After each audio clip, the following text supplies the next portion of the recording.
जगतसिंहपुर जिले में चाषी मनरे दुख देछि लगाण वर्षा लघुचाप जनित वर्षा और केनाल में पानी आसबारु एबे शह शह हेक्टर जमी में पानी जेमती लहड़ी मारुछि।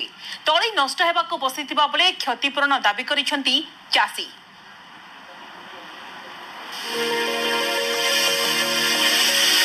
चाषी चिंता बढ़ाई लघुचाप वर्षा धान जमी रे पानी जमी रहिबारु एबे चाषी मुंडरे हाथ देई कांदुछि।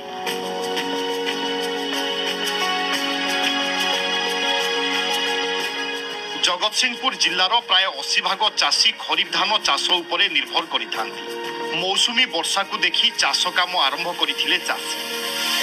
तेबे गत किछि दिन हेबो लघुचाप जनित लगान वर्षारे चाष जमी रे 2 रु 3 फुट उच्चर पानी जमी रहिछि। गोटिए पटे लगान वर्षा और अन्य पटे केनाल रे पानी आसीबा फलरे शह शह हेक्टर चाष जमी रे फसल नष्ट हेबाकु बसिछि। आ बर्तन होइना जल जे ता ऊपर होइना 2 फुट पानी तळी ऊपर आ बर्तन से सड़ीकरी गछ सड़ी जीव प्राय जा देखुची आ चाष होला भलिया लागुने। रोहित तो पानी नथला सुखी थाकी जाइथला पुणी वर्षा जो रुआ आइथला से सब सड़ी सड़ी गलानी तळी तळी मूले किछि नाही। चलित वर्ष जगतसिंहपुर जिला कृषि विभाग पक्षरु शह शह हेक्टर जमी रे खरीफ धान फसल पई लक्ष्य धार्य करा जायछि। तेबे लगान वर्षा जगु चाष जमी रे वर्षा पानी लहड़ी मारुथिबा बेले धान तळी सड़िबा आशंका सृष्टि होइछि। आगकु अधिक वर्षा हेबा नै पाणीपाग विभाग पक्षरु सूचना मिलिछि, जाहाकु नै चिंतारे पड़िछंती जगतसिंहपुर जिल्लार चाषी। जिला कृषि विभाग क्षयक्षति आकलन करी क्षतिपूरण देबा पई चाषी माने दाबी करिछंती।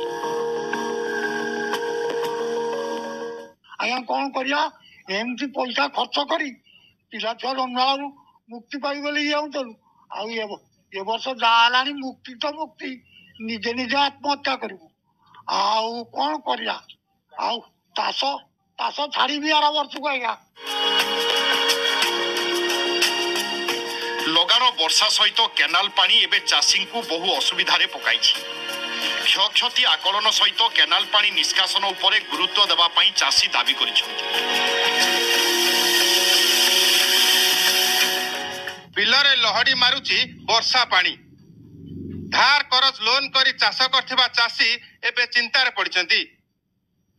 रुआ हेतिबा तळी सड़ी जिबा नै आशंका सृष्टि होईछि।